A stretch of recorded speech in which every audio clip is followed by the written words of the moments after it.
Blackstone Audio presents How It Ended, New and Collected Stories by J. McInerney. For Barrett and Maisie.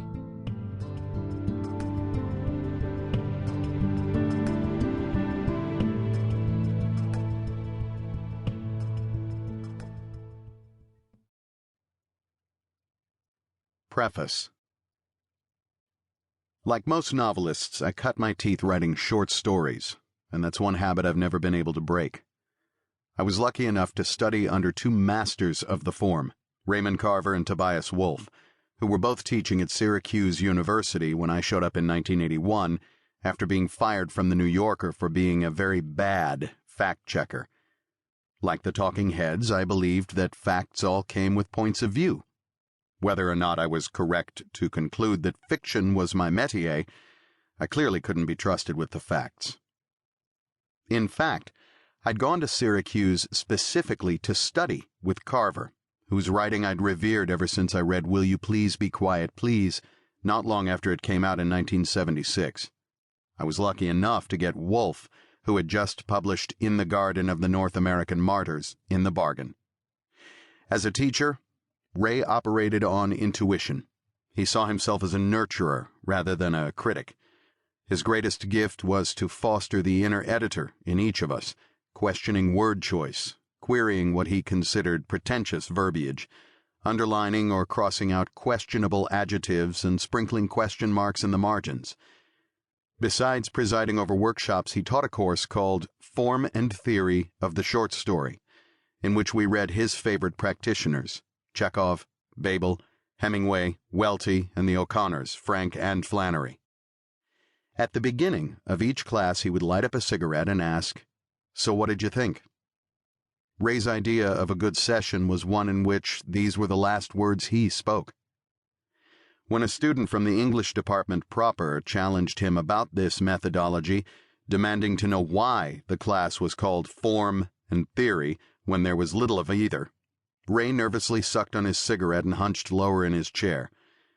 "Well," he said after a very long pause, "I guess it's like we read the stories, and then we form our own theories."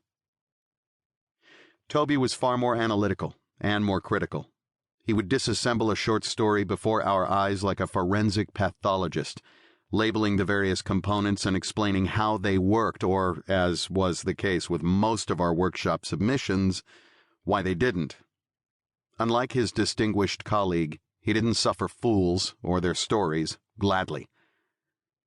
At Syracuse, I wrote In the Northwest Frontier Province, which I sent to the Paris Review. A few weeks later, I was astonished to receive a phone call from George Plimpton, its longtime editor, who told me, in that silvery patrician voice, he quite liked the story and was inclined to publish it, but wondered if I possibly had anything else to show him.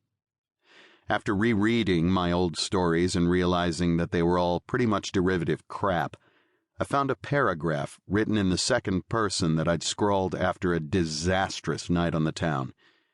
This struck me as more original, and subsequently I stayed up all night writing It's 6 a.m., Do You Know Where You Are?, which became my first published story when George brought it out in 1982. At some point I realized I had more to tell about this particular character in this particular voice, and the story became the basis for my first novel, Bright Lights, Big City.